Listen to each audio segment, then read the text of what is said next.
In this video, I'm going to go over the number one question I get asked about wherever I go, and that is, what's up with the paddle shifters? If you follow me on Instagram, you may have seen the video where I went over the paddle shifters really quickly, but I left out a lot of really important things. So in this video, I'm going to go over everything in full detail on the paddle shifter. And at the very end, we may even take this thing to its first car show. Let's start with the basics. This is our V8 swapped 1993 Toyota Land Cruiser. It's V8 swapped for a few reasons. Firstly, the engine that came with the rig was in dire straits. It had leaks everywhere, it had a bad head gasket, it was already on its way out. And then secondly, looked at the cost of the rebuild, I looked at cost of swaps, I looked at all those things, and I decided to go with a V8 swap. This engine is a 5.3 LT V8 from a 2018 Chevy Silverado. No, it's not an LS. It is kind of on an LS platform, but it's an LT. What makes it different than an LS is you have direct injection, so you have internal fuel pumps that really raise the fuel pressure there for direct injection. You have a little bit more aggressive cam timing. Some LSs had this, some didn't, but this is drive-by-wire. So there's a lot of electronics already going on in this engine that some LS swaps just don't have. On our LT, we also have an 8-speed GM transmission. The Gen 5 LTs come with a couple options on transmissions, and for paddle shifters, they work great. Some Gen 5 LTs come with an 8-speed transmission, some come with a 10-speed transmission, and I'm not quite sure if they come with a 6, but I know they come with either an 8 or a 10-speed. So right off the bat, the reason why we decided to swap the rig is we got more power, more efficiency, and more gears. So it was a no-brainer for us to decide to swap the rig over. Which brings us back to the transmission. If you notice, the 80 series transmission gear indicator or shift lever has your standard, almost on every car, PRN-D2L. So the A442 transmission that came with this car has only 4 gears. The 8-speed transmission that we swapped in doesn't have a similar shift pattern on the automatic shift lever. 2018 Silverados or even Tahoes, you go PRN-D and then you go over or down one and then you go into sport mode, and then you have to select the gear on the shift stock itself. And that's one of the main reasons why we chose to go with paddle shifters, because no matter what, once you get past the D into the selectable gear mode, you won't be able to do that on a factory 80 series shift stock. But before I went ahead of myself and bought anything, I wanted to make sure I would get a wiring harness that would make all this possible. And so what I had to do was I had to go with a company that not only provided the wiring harness for the Gen 5 LT engine, but also a wiring harness that would control the transmission. And that's where we were introduced to SwapTime. Now, SwapTime's been making Gen 5 LT harnesses and TCM harnesses for a while now. They make them for just about every rig. And the thing that really turned me on to SwapTime is, one, their customer service is fantastic. It's like a 1 or 2 man show over there. The guy's name is Mitch, and he really puts a lot of heart and soul into all his wiring, his harnesses. Their wiring is like super nice, and everything is labeled. You can see each coil pack is labeled. Every sensor is labeled. The map sensor, everything's labeled. But on top of that, they go a few steps beyond what most people do. When the harness gets to high heat areas, like underneath the engine, they change the material from this nylon loom to a fiberglass loom, which makes it heat resistant. That's so smart. And they also make their own videos on how to hook everything up, so I knew I'd have to go with SwapTime. And another thing that really turned me on to SwapTime, which is exactly what makes paddle shifters possible in this build, is they give you the option to buy a thing called the muscle car module. Great name, I know, so you can infer where most of these swaps go. I don't go into Land Cruisers, they go into muscle cars. But the muscle car module, and I'll throw it on the screen here, allows CAN connections to talk to the transmission control module, the ECU, and other things. You really need something to take information and convert it to a CAN signal, which is what these newer trucks run on. I mean, a lot more electronics here than your standard LS. The muscle car module allows for a bunch of inputs like your air conditioning compressor. So when you turn on your AC, the fans raise in speed because everything's talking to itself. It even has speedometer output, so you can have a speedometer signal coming from the new GM transmission instead of coming off of the transmission you may have replaced in whatever car you put this in, which is really helpful because we're actually using the calibrated speedometer signal instead of the factory transfer case speedometer signal. I know it's a lot, but this is a real technical video. It also has tap up and tap down inputs, which is what we're going to use for our tap shift.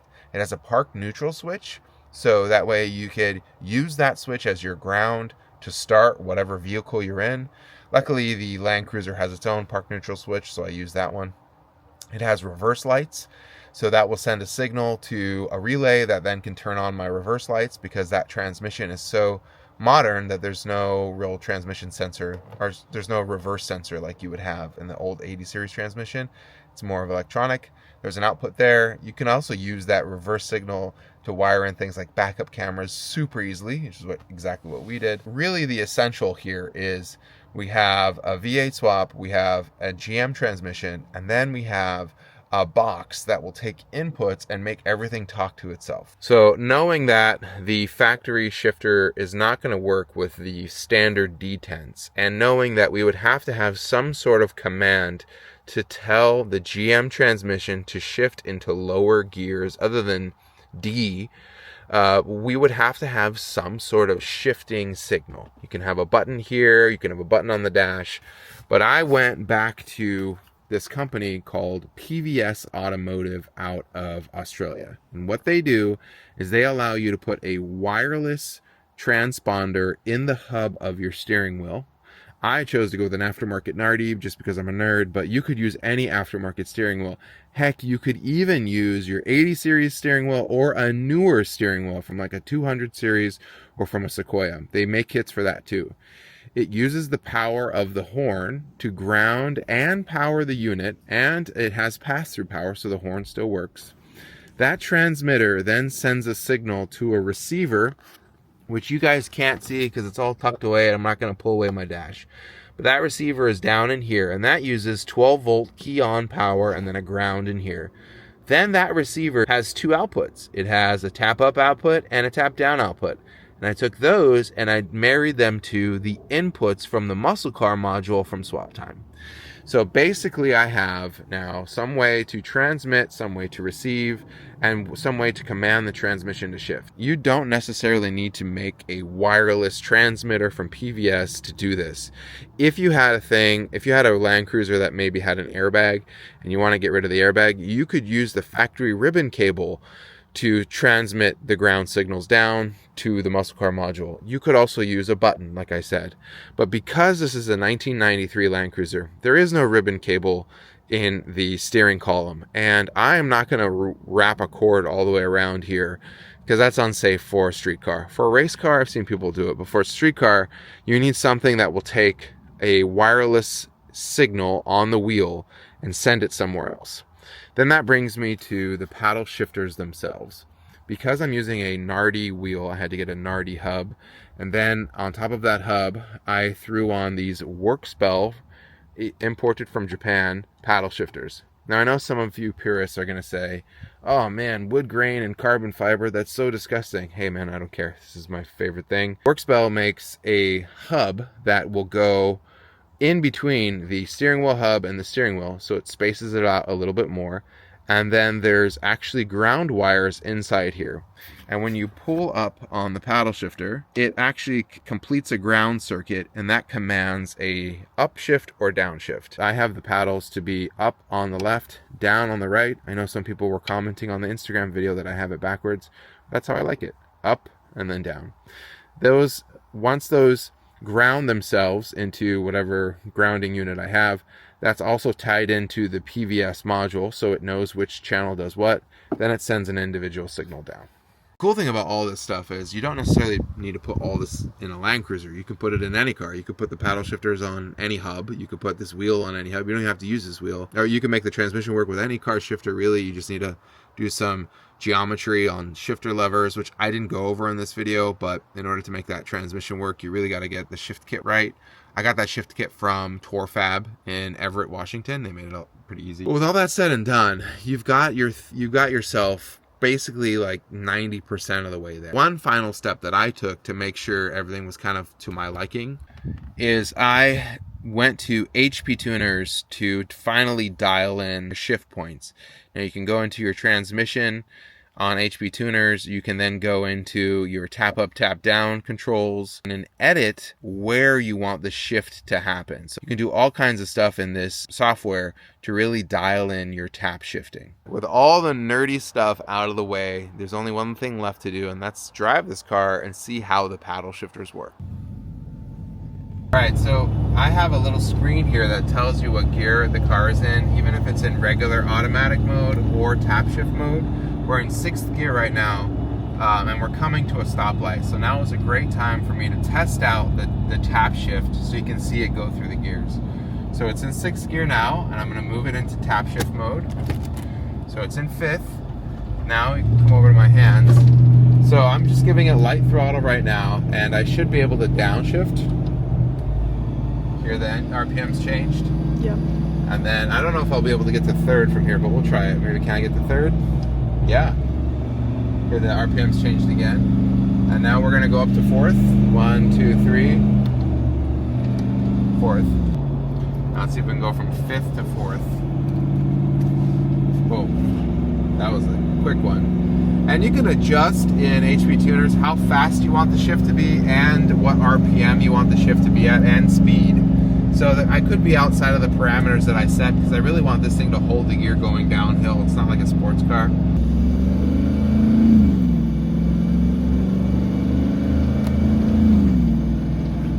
I wonder if I can get it down into second. So here we're going to slow down a little bit. Second. And now it's just holding the gear going down a big hill.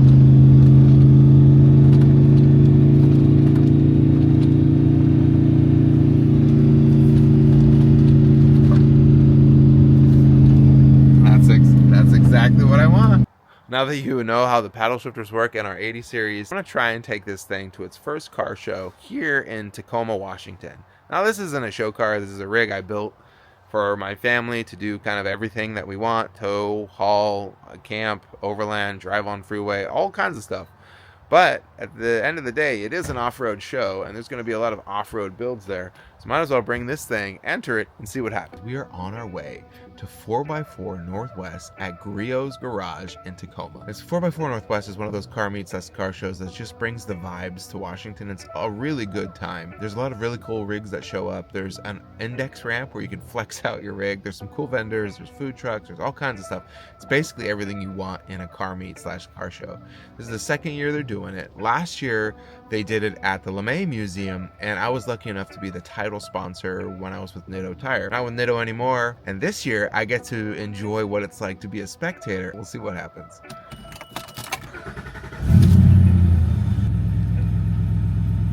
The first thing we're going to show you is a sea full of 80 series Land Cruisers. Not only is this probably the most amount of 80 series I've ever seen in one spot, but they're all really good 80 series. Like, holy cow, they're done super nice. We got our 80 series right here. We're next to my buddy that I just met at the show. His name's Chase. He's got a nice black one on ridge grapplers from Japan, right-hand drive. It is FZ powered. And then we got the guys from Concept 81 / Shay's Garage with the VX Limited 80 series. This is the creme de la creme of 80s, turbo 24 valve.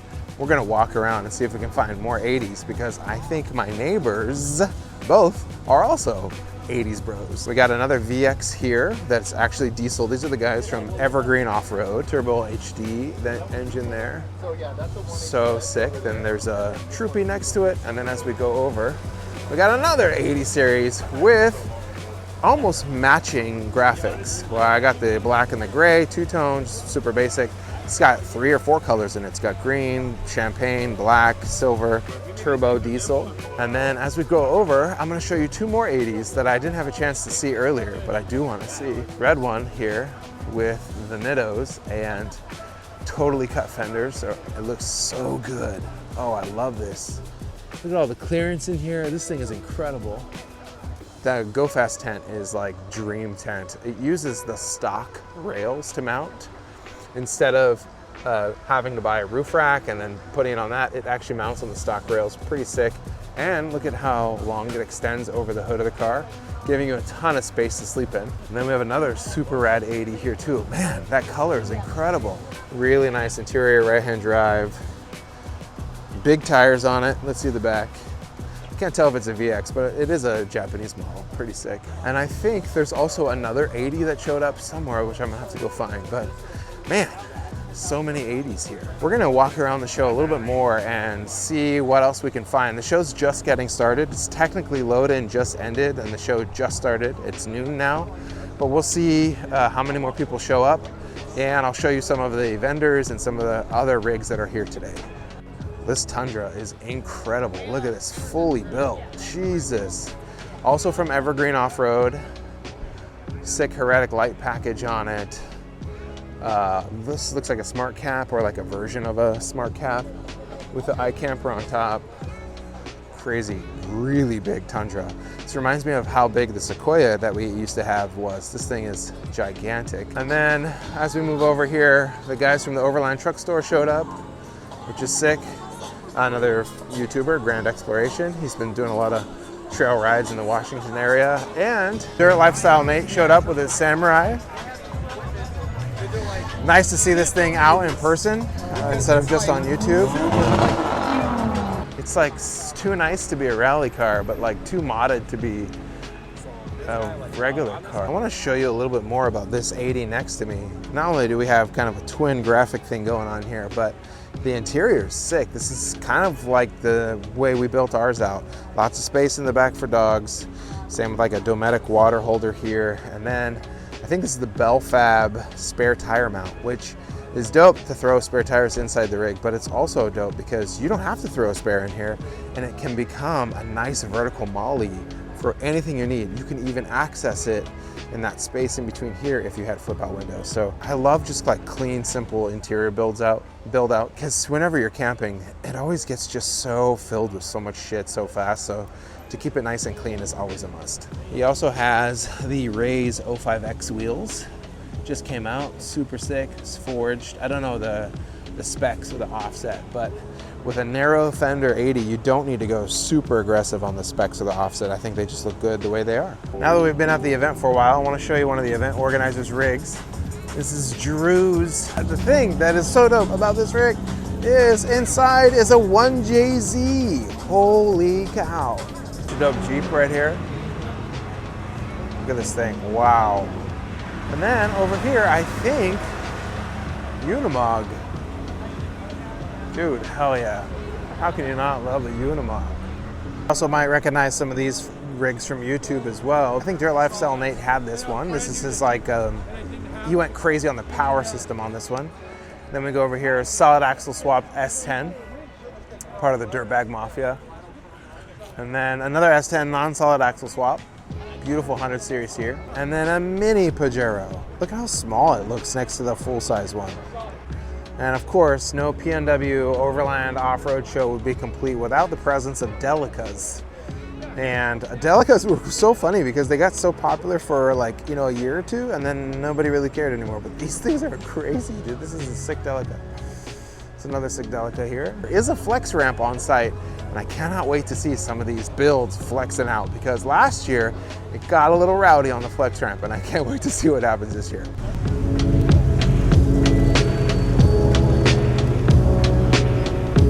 Maxed out.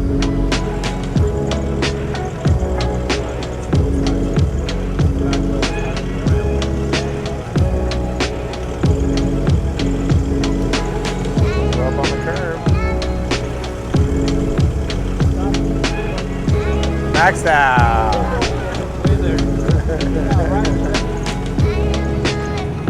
Here comes another Samurai. Whoa!